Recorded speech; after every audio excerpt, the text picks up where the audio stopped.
Bismillahirrahmanirrahim. Assalamualaikum warahmatullahi wabarakatuh. Sahabat muslim, sejarah telah berbicara tentang berbagai kisah yang bisa kita jadikan pelajaran dalam menapaki kehidupan.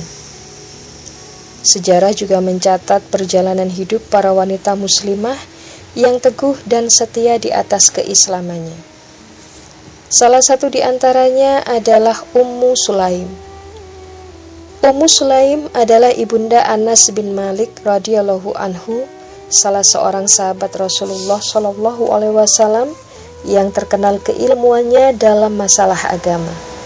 Selain itu, Ummu Sulaim adalah salah seorang wanita muslimah yang dikabarkan masuk surga oleh Rasulullah Shallallahu alaihi wasallam.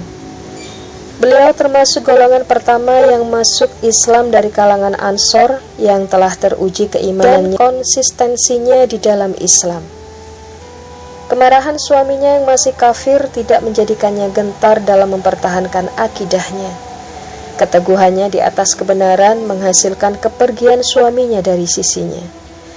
Namun kesendiriannya mempertahankan keimanan bersama seorang putranya justru berbuah kesabaran sehingga keduanya menjadi bahan pembicaraan orang yang takjub dan bangga dengan ketabahannya.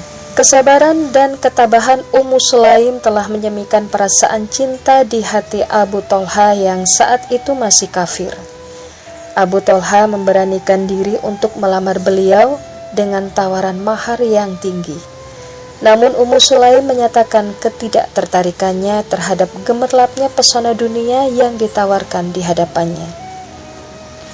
Di dalam sebuah riwayat yang sanadnya sahih dan memiliki banyak jalan, terdapat pernyataan beliau bahwa ketika itu beliau berkata, "Demi Allah, orang seperti Anda tidak layak untuk ditolak.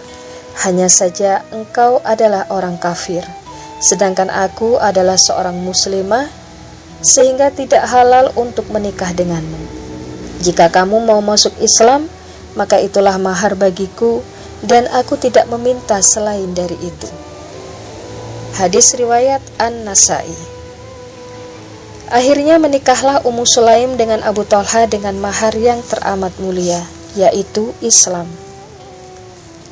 Kisah ini menjadi pelajaran bahwa mahar sebagai pemberian yang diberikan kepada istri berupa harta atau selainnya, dengan sebab pernikahan tidak selalu identik dengan uang, emas, atau segala sesuatu yang bersifat keduniaan. Namun mahar bisa berupa apapun yang bernilai dan diridhoi istri, selama bukan perkara yang dibenci oleh Allah Subhanahu wa Ta'ala dan Rasul-Nya Shallallahu alaihi wasallam. Sesuatu yang perlu kalian tahu berdasarkan hadis dari Anas yang diriwayatkan oleh Sabit bahwa Rasulullah Shallallahu alaihi wasallam bersabda, "Aku belum pernah mendengar seorang wanita pun yang lebih mulia maharnya dari Ummu Sulaim, karena maharnya adalah Islam." Rasulullah Shallallahu alaihi wasallam juga melarang kita untuk bermahal-mahal dalam mahar. Di antaranya dalam sabda beliau adalah, "Di antara kebaikan wanita ialah memudahkan maharnya dan memudahkan rahimnya."